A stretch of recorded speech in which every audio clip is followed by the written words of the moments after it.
కృష్ణదేవరాయలు గారి డైరెక్షన్ లో genuine vigilance రిపోర్టా అండి ఇది? టీడీపీ రిపోర్ట్ ఇస్తారండి వాళ్ళు. ఇక్కడ నుంచి ఒక ఫ్యాబ్రికేటెడ్ అవాస్తవాలతో కూడినటువంటి ఒక టీడీపీ రిపోర్ట్ ని ఏమీ లేనటువంటి విషయాన్ని వాళ్ళకు అనుకూలంగా వాళ్ళకు నచ్చినట్టుగా రాసుకుని పంపిస్తారు. పంపించి దీన్ని ఫాలో అప్ చేసి ఈ రోజు ఈ కేసు కట్టేదాకా తీసుకొచ్చారు. ఇక ఇది పీక్స్ అన్నమాట. అందుకే ఈ కేసు నేను రెడ్ బుక్ రాజ్యాంగానికి, రెడ్ బుక్ పాలనకు ఒక పరాకాష్ట అని చెప్పి చెప్తా ఉన్నాను. ఇక వీళ్లకు పొద్దుపోక ఇలా నన్ను టార్గెట్ చేస్తూ వరుసపెట్టి ఇబ్బందులకు గురి చేసి ఏదో నా కళ్ళల్లో భయం చూద్దాం అనుకుంటున్నారేమో. నాకు బాధేస్తుంది ఎప్పుడు తెలుసా? అవతలోడి కళ్ళల్లో అవతలోడు ఏదైనా పెయిన్ లో ఉండి నా దగ్గరకు వస్తే బాధేస్తుంది. అప్పుడు ఏదైనా కళ్ళెంబడి నీళ్ళు రావచ్చేమో అవతలోడు బాధ చూస్తే. కానీ నీలాంటి వాళ్ళు భయపెట్టాలంటే నాకేం బాధ అనిపించదు, నాకు భయం అస్సలు అనిపించదు. నీలాంటి వాళ్ళు భయపడాలని చూస్తే.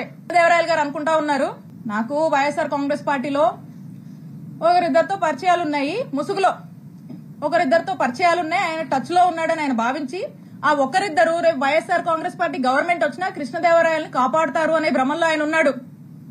ఆ ఇద్దరు ఆ ఒక్కరు నువ్వు ముసుగులో ఉన్న ఏ ఒక్కరు కూడా నిన్ను కాపాడలేరు అని నేను క్లియర్ గా చెప్తున్నా. నీకు నిన్ను కాపాడలేరు, అది నీ భ్రమే.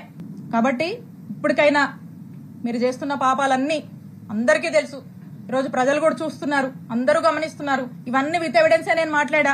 మీరు మళ్ళా ఇంకో కట్టుకథ పెట్టుకుని ఇంకొంచెం బ్యాచ్ ని మళ్ళా పెట్టి మళ్ళీ కొంతమంది ఆర్టిస్టులను దింపి అదిగో ఇదిగో అని మాట్లాడించవచ్చు. కాదు, నేను చెప్తా ఉన్నా. పోసాని గారు అప్పుడెప్పుడో మాట్లాడారని చెప్పి తర్వాత ఇన్ని సంవత్సరాలకు తెచ్చి చుట్టూ తిప్పారు కదా, ఇబ్బందులు పెడుతున్నారు కదా. అదే రాజ్యాంగం మాకు కూడా వర్తిస్తుంది కదా.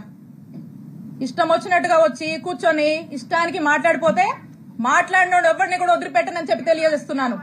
కాబట్టి ఇప్పటికైనా మీరు చాలా ఎక్కువ చేశారు. ఇప్పటికైనా ఒళ్ళు దగ్గర పెట్టుకుని మీ పద్ధతిగా మీరుంటే మేము కూడా పద్ధతిగా ఉంటాము, మేము కూడా గౌరవిస్తాము. అంతేగాని మీ ఇష్టానికి మీరు చేస్తానంటే కుదరదు. ఎవరైతే మీకు ఈ టాపిక్ డైవర్షన్, క్యారెక్టర్ అసోసియేషన్ కి ట్రై చేస్తా ఉన్నారో నేను వారికి చెప్తా ఉన్నా, ఇప్పటిదాకా నేను రిస్ట్రైన్ గానే ఉన్నాను, నేను ఎక్కడ మాట్లాడను. కానీ ఈ రోజు నుంచి నాకు కూడా ప్లాట్ఫామ్స్ ఉంటాయి, నేను మాట్లాడే అవకాశం వస్తుంది.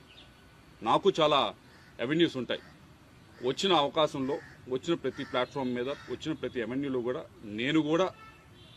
నేను మిగతా వాళ్ళలాగా ఏదో బూతులు తిట్టే కార్యక్రమం నా వల్ల కాదు, నాకు చేత కాదు. లేకపోతే మిగతా వాళ్ళలాగా ఈవిడ చెప్పినట్లు నిన్న అబద్దాలు చెప్పడం అనేది నాకు చేత కాదు. నేను నిజమే చెప్తాను. ఏదైతే ఉందో ఆ ఫ్యాక్ట్స్ మొత్తం మేము బయటికి చెప్తాను.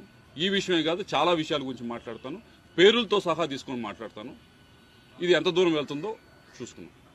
మీ అందరికీ చెప్పేది ఒకటే, మీ వెనకమాల ఎవరైతే ఉండి మాట్లాడుతున్నారో వాళ్ళు చెప్పేది ఒకటే.